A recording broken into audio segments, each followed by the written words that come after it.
السلام علیکم ناظرین۔ دنیا میں کچھ لوگ ایسے ہوتے ہیں جو اپنے کارنامے سے ایسی چھاپ چھوڑ جاتے ہیں کہ سینکڑوں سال گزر جانے کے باوجود بھی لوگ انہیں بھلا نہیں پاتے۔ آئیے آج کی ویڈیو میں ایک ایسے ہی شخص کے بارے میں جانتے ہیں جنہوں نے ایک ایسی قربانی دی جسے دنیا ہمیشہ یاد رکھے گی۔ ناظرین، سعودی عرب کے شہر مدینہ میں واقع مسجد نبوی دنیا میں مسلمانوں کا دوسرا مقدس ترین مقام ہے، اور اسے نبی کریم صلی اللہ علیہ وسلم کی زندگی میں ہیڈ کوارٹر کی حیثیت حاصل تھی۔ اسلامی روایت کے مطابق مسجد نبوی میں ادا کی گئی نماز کا ثواب مکہ میں خانہ کعبہ والی مسجد الحرام کے علاوہ کسی بھی دیگر مسجد میں ادا کی گئی نماز کے مقابلے میں 1000 گنا زیادہ ہے۔ نبی کریم صلی اللہ علیہ وسلم نے یہ مسجد مکہ سے اس وقت یثرب کہلائے جانے والے شہر مدینہ ہجرت کرنے کے بعد تعمیر کروائی، اور مسجد قباء کے بعد مدینہ میں تعمیر کی جانے والی یہ دوسری مسجد تھی۔ مکہ میں موجود مسجد الحرام ہو یا مدینہ کی مسجد نبوی، دونوں مقامات مسلمانوں کے نزدیک بہت مذہبی اہمیت رکھتے ہیں۔ لیکن کیا آپ جانتے ہیں سعودی عرب کے شاہ فہد کے دور میں ان دونوں اہم مسجدوں کی توسیع اور تعمیر نو کے ڈیزائن بنانے والا کون تھا؟ تو آئیے آپ کو بتاتا ہوں وہ خوش نصیب انسان کون تھا جسے اللہ تبارک و تعالیٰ نے اتنی بڑی سعادت سے سرفراز فرمایا۔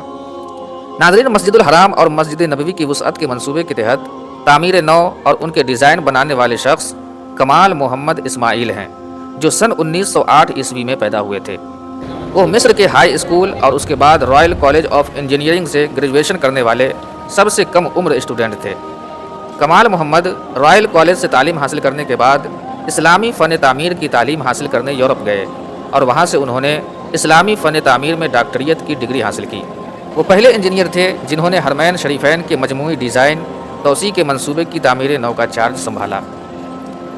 ڈاکٹر اسماعیل کو شاہ فہد نے مکہ مکرمہ اور مدینہ منورہ کی مسجدوں کے توسیعی منصوبے کی نگرانی اور ڈیزائن کرنے کو کہا تھا۔ محمد کمال نے الیکٹرک گنبد، سنگ مرمر کے ٹھنڈے فرش اور فرش کو ڈھانپنے والی بڑی بڑی چھتریوں کو متعارف کرانے کے لیے اپنے تجربے کا استعمال کیا۔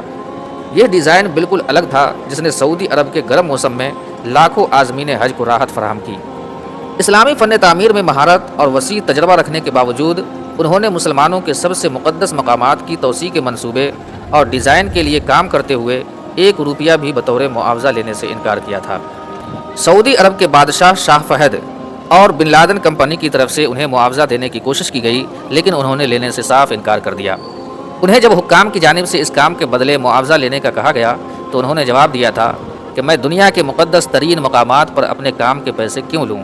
میں بروز قیامت اللہ تبارک و تعالیٰ کو کیا منہ دکھاؤں گا؟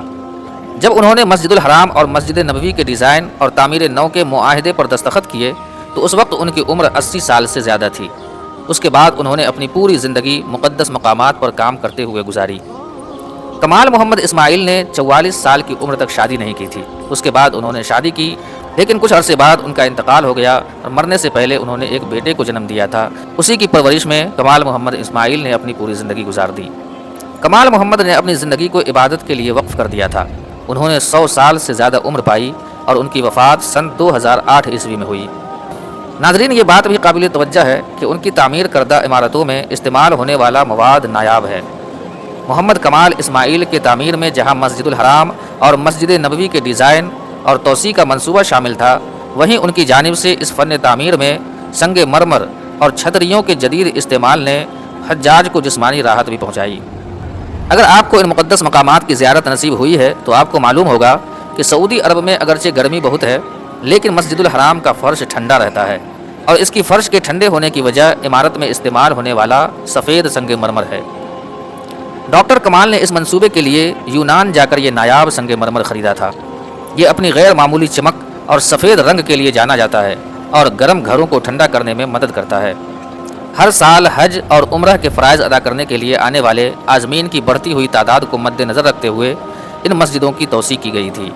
اللہ تبارک و تعالیٰ کی بارگاہ میں یہی دعا ہے کہ ڈاکٹر کمال کو ان کے اس نیک عمل کی بنیاد پہ بہتر سے بہتر جزا عطا فرمائے۔